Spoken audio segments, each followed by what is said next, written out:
Créé en 2006, le musée de l'eau a pour vocation d'expliquer et de présenter l'eau dans sa dimension holistique, c'est-à-dire la culture, la sociologie, l'anthropologie, la cosmogonie et toutes les transversales, la multidimensionnalité et la pluridimensionnalité de l'eau. En 15 années d'existence, le musée de l'eau situé à la sortie est de la ville de Ouagadougou a pu rassembler et classifier divers objets liés à la collecte, au transport et au stockage de l'eau. Pour ce faire, le musée de l'eau a bénéficié d'un appui financier de l'UNESCO.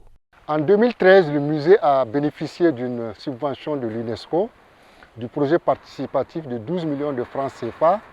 Ce projet participatif a donc permis de faire une collecte du patrimoine matériel que vous voyez ici. C'est-à-dire que nous avions pensé qu'il était bon de collecter tout ce qui est puisette traditionnelle. Tout ce qui est élément d'exorde de l'eau, les canaries, les jarres. Donc ce montant nous a permis d'avoir près de 2500 objets comme ça, payés dans la nature. Après, nous sommes allés ramasser des pompes sur le territoire national. Nous avons payé grâce au fonds de l'UNESCO. Et vous voyez, la plus ancienne pompe est de 1932, la pompe Brio. Cette pompe que l'Église catholique a introduite au Burkina Faso, à l'époque c'était la Haute-Volta. Donc l'Église, dans ses œuvres sociales, avait aidé les populations à avoir de l'eau et cette pompe était la toute première pompe. Donc 1932, c'est une très vieille pompe. Et les pompes actuelles que nous retrouvons aussi, il y a les pompes éoliennes, les pompes Cardia. Il y a au moins 47 modèles de pompes que nous avons pu avoir avec les fonds de l'UNESCO. On a beaucoup de mieux, hein? Premier musée de l'eau en Afrique, le musée de l'eau du Burkina a reçu la visite de l'ancienne directrice générale de l'UNESCO, Irina Bokova. Je pense que c'est une excellente initiative d'avoir ce musée. L'UNESCO a soutenu sa création.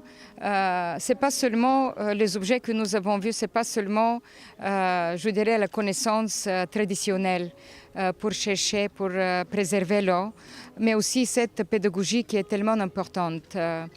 J'ai rencontré ici des jeunes filles d'une école dans un village aux côtés qui ont appris beaucoup de choses. Il faut économiser, il faut respecter et en même temps, il faut reconnaître que l'eau, ce n'est pas seulement une question technique, mais il y a beaucoup de conséquences sociales sur, je dirais plutôt les femmes.